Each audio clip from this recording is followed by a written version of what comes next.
Oh, there we go. Justin's calling in right now. Let's get him on.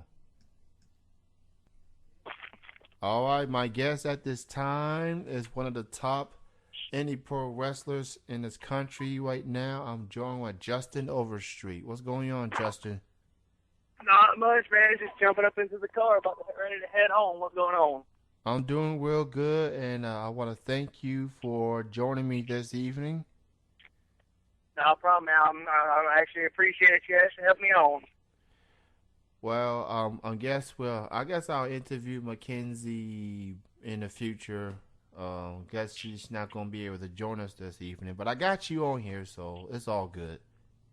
Hey, I think she's actually asleep right now. To be honest with you, I had to do some more work tonight, and she stayed home. So, Well, it's all good. I got you on, so like I said, I'll get Mackenzie some other time. Um, Justin, what made you decide to be a professional wrestler, man? honestly, man, I discovered it whenever I was 3 years old, and my mother fell asleep on me, and I grabbed the remote and I turned to the television, and I came across the replay, and Sting was on TV, and I thought I was watching like a live comic book going on. And, ever since then, I fell in love with wrestling, and the more I got to watching it, guys like Sting and Bret the Hitman Hart pretty much, became my idols, and ever since then, I knew I wanted to be a wrestler. That's interesting, and now that I think about it, wrestling does have a comic book feel to it. It's just coming into real life. You get to see these real life characters, whether it's on television, whether it's on the indie scene. You get to see the men and women portray themselves as these characters and just go to work. So I could definitely understand where you're coming from when thinking that they were comic uh comic characters or these superheroes and these villains. I mean, now that you've been a wrestler for quite some time, do you still feel that way, like a character of sorts? Well, yeah, I mean, I know, we're told that we're supposed to develop a gimmick, something that stands out, but, whenever I go out there, I can honestly say I don't per se have a gimmick or a persona. Whenever I go out in the ring, you pretty much get me, but, you get me amplified. You get me times 10. I go out there and, the fans get to see the real Justin Overstreet. And speaking of characters and gimmicks and stuff, I want to know from your perspective, how much of the idea of what the character or what the gimmick is going to be, do you think it's more of the wrestler's idea, or do you think it's the company promoter's idea? How much do you think the idea of, okay, this is a character, this is what we want you to be like? Do you think it's more the wrestler's decision, or is it the promoter's decision? Well, I've been told stories from, up in the big leagues where it's pretty much Vince's and the big dog's decision, but at the same time, it's your decision on if you want to take the gimmick that's been given to you, or if you want to pass it up and let them give it to somebody else. And it's usually, if the gimmick they give you is the gimmick they're going to push. So, you can pass up that job because you don't feel comfortable, or else you can learn the role that they want to give you. And if you're here to make money, that's the way to do it. I guess at the end of the day, as long as it works, makes the wrestler comfortable, and they know what they're doing, they know what they're getting themselves into, regardless of the fans' reaction and sorts, and they both laughing at the bank, then hey, it's a win-win, I suppose. Oh yeah, definitely, man. I mean, Vince is the visionary. The writers are supposed to be the visionaries, and you're supposed to be the model. And that's what they try and do. They look at you and they're like, "Hey, I can see this. I can see you being this." And that leaves it to you. Do you see you being this, or do you think you're too tough, or are you not comfortable doing it? When you're thinking about it, that hey, I'm not comfortable doing this. It's like they say, well, you can do it, or we can find somebody else that's going to do it. So Justin, I know you being the busy man that you are, I know you got some wrestling shows, events for that matter, coming up. So why don't you go ahead and promote them? Let the people know where they can see you at a wrestling ring near you. All right, well, tomorrow night, actually, I'm going to be in Delville, Alabama at the VFW post. And we're actually having a show with Steve Armstrong, the son of Bullet Bob Armstrong, on there. And my partner, Zane Stevens, and myself will be defending our AIWL SXW tag team titles, the Team Hot Stuff. Right now, I'm looking at August the 1st through the 4th. I'm actually going to head out to Charlotte, North Carolina to participate in the NWA FanFest Legend camp with Tom Pritchard. That's the goal I'm looking at for that weekend as well. But some of the big things I got coming up though, we're talking about September the 7th. It's going to be in Holton, Mississippi for War, and I got another good booking coming up September the 28th. It's for CWA Coastal Wrestling Alliance. It's going to be down in the Milton, Pensacola region of Florida. The poster's supposed to be coming out soon with the final booking date. But, as far as that, that's pretty much a lot of the dates I got coming up. And if, anybody want to see any more dates with me in it, they can follow me on Facebook or Twitter. But, I'm more on Facebook. That's the easiest way to get a hold of me. I talk to as many fans as I can. I try to reply to all the messages. I post on Twitter when I get a chance to. And, I even have my YouTube channel where I usually post my matches of the day. Wow, you already beat me into the next question as far as social network links is concerned. So everybody go check him out. Justin Overstreet is the username. Facebook.com/Justin Overstreet, or actually Justin.Overstreet.334. That's the leads right into your page, and he'll keep you posted on all those upcoming shows that he's got going on. What do you consider the highlight of your wrestling career thus far? It could be a championship you won. It could be a storyline, an angle you're a part of, anything particular.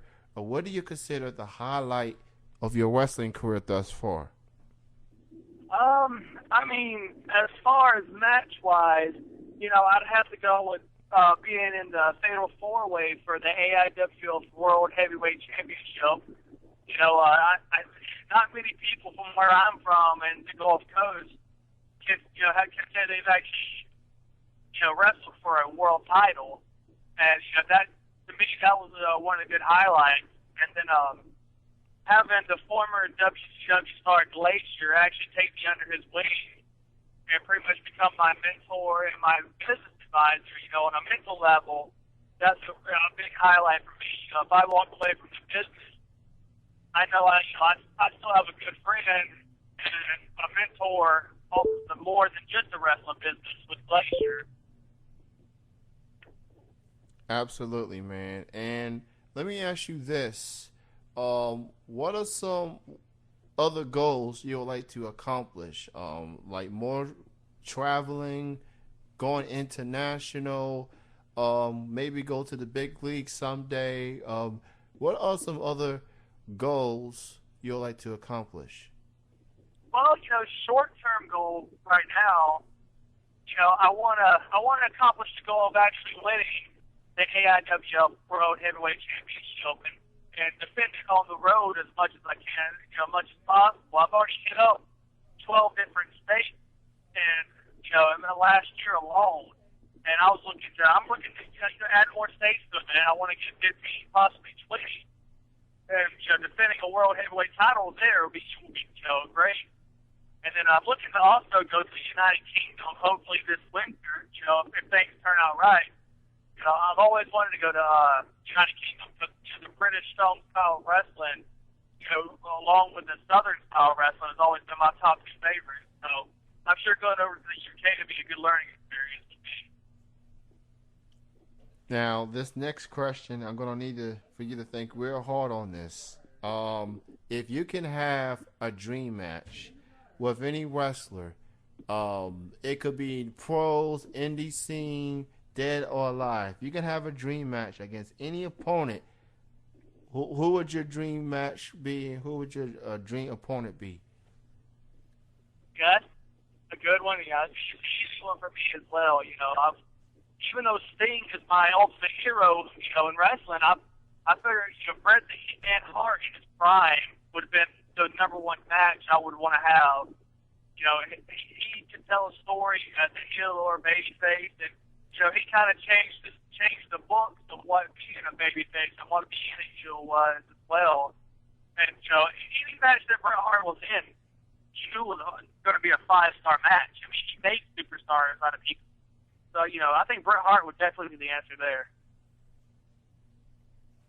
I mean, Bret the Hitman Hart, without a doubt. I mean, I just feel like to this day, I feel like he's getting a lot of respect. I guess people don't have him ranked so high. It's maybe because he may not have give you a catchphrase here and there, but his wrestling speaks for itself. And that family, I mean, the Hart Dungeon and how he had to survive there, and he made a name for himself. He was like the Wayne Gretzky of wrestling, as far as I'm concerned. He put that country on the map. As far as, I mean, obviously there was Pat Patterson's and others before him, but in the '90s, that was Bret Hart, and he and Shawn Michaels, what a rivalry they had.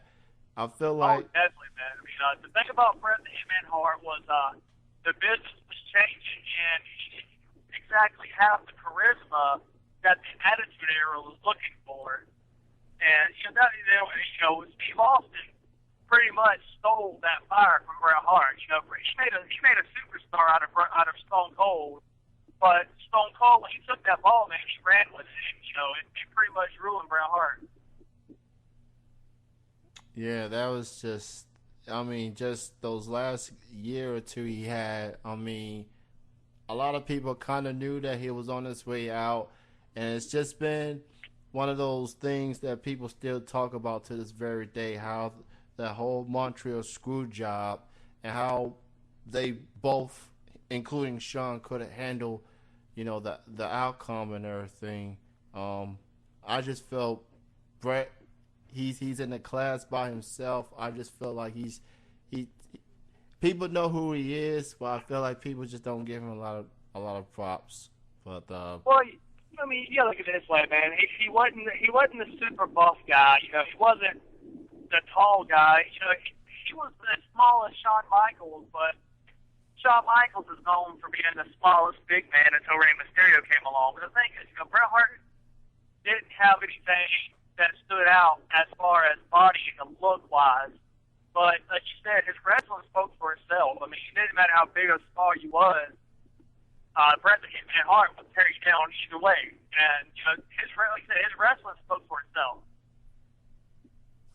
absolutely, man. And, small guys has started a trend for wrestling for quite some time with the likes of a CM Punk, of a Daniel Bryan, of a Austin Aries, of a Davey Richards. I mean, you're talking about not necessarily the biggest, tallest guys, but when you book them in matches, you're not going to be disappointed. And you're being their size and everything. How does that make you feel to see these big companies giving these guys of their size the matches and the opportunities that they have? Well, see, the thing with me, dude, I'm 50-50 with it because, one, I believe in a puncher's chance. I think anybody has, at any given day, to knock anybody out, no matter the size.